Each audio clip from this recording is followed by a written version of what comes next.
Hey everybody, this is Joe Harris from Morgan Financial. I'm here with my buddy Jake from Morgan Financial. Good to see you, Jake. It's good to see you too, Joe. How's it going? It's going good. Just working hard, trying not to be hardly working. Oh, that's good.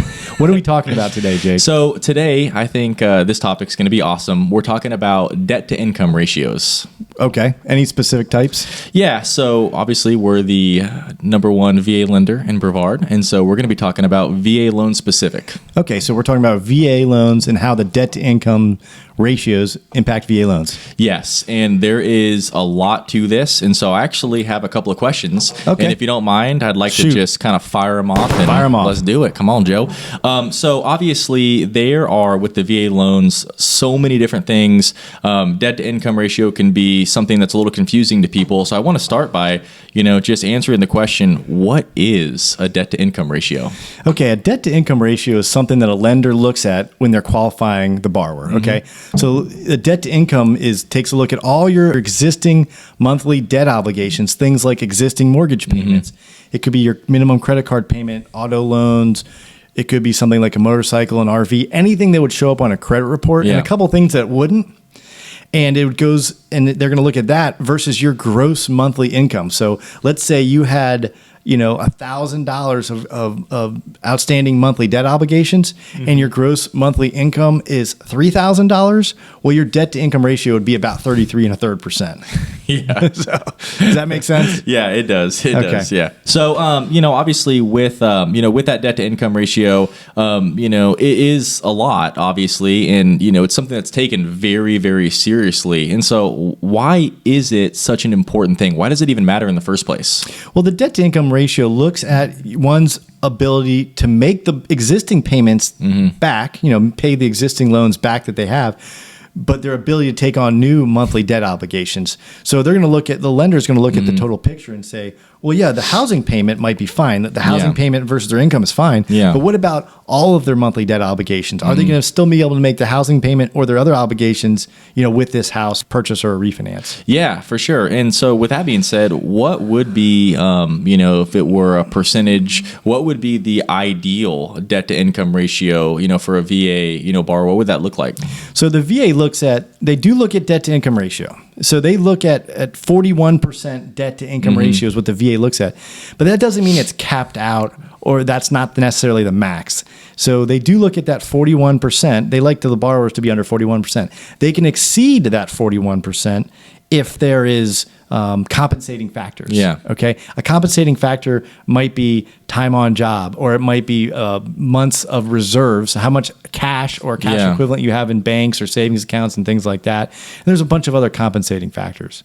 But one important thing to know about the VA is they don't have a maximum debt to income ratio. Oh, wow. Yeah. So they look at what's called the residual income. Okay, that's what's left over after all the debts are paid. And they look at things like they have an equation, what it costs to maintain the house, and that's also considered.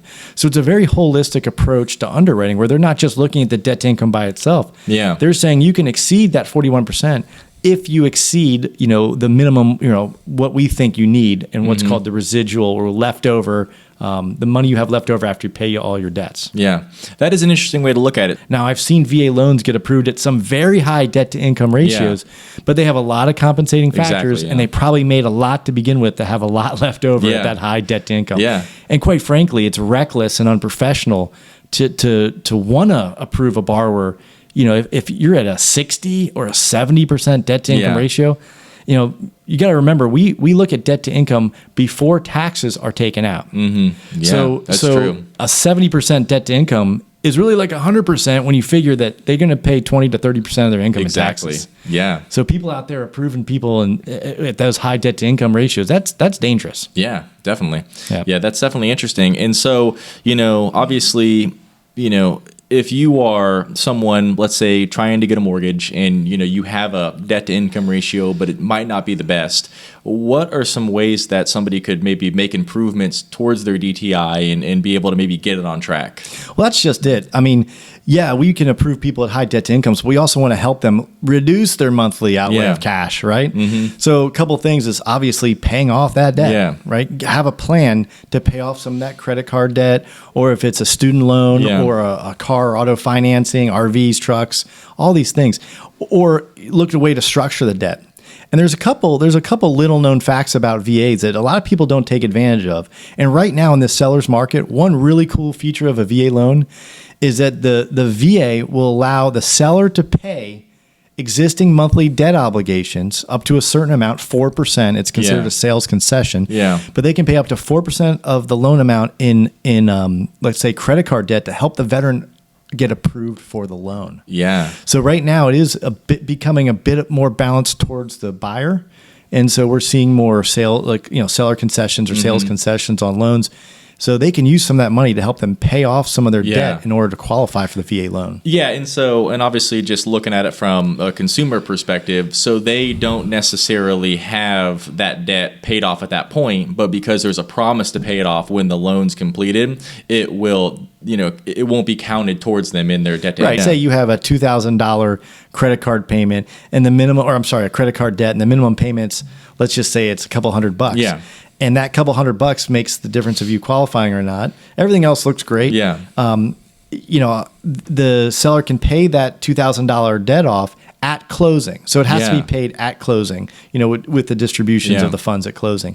So it can't be paid off after closing. It has to be paid off at closing. And then we can approve someone based on that type of scenario. Yeah, that's great. And especially with VA loans, there's no minimum down payment. And so with that being said, I think it's good for people to know there are options out there. If you have this, you don't be discouraged just because you have this debt. There are ways to be able to structure the deal to be able to, leverage those seller concessions to make it work. Right. And right now you can get creative. Yeah. And if you work with a lender who does a lot of VA loans, do you know anyone like that?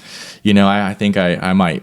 Okay. As Lindsay said the other one day, we are Morgan Financial's veteran-owned, operated, and focused, and we love doing loans for the veterans. Exactly. And if we look for creative ways within the guidelines to help the veteran, reduce their monthly outlay or get qualified, that's the one way to do it. Is a lot of times it is that debt to income ratio and getting different ways to figure out how to lessen that burden. Yeah, and I think what you said is so important, obviously doing it within the guidelines, because like you said, if someone's debt to income ratio is so high, you might be able to do it, but if it's not a advantageous thing for the borrower, right. Obviously we're going to be transparent about that and, try to find just what's going to be the best thing as a fiduciary for the clients, Right. Yeah, we want to do the best thing for the client. At the end of the day, our business is nothing without taking great care of the client. Yes. Time and time again. That's why we've been here for over 20 years in Melbourne and Brevard County.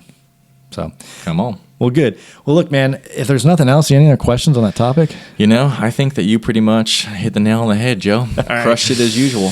So look, I hope you found some value out of this podcast today. Yeah. And if you could, pass it along, share with others, however you saw this content, like it there, subscribe, share it.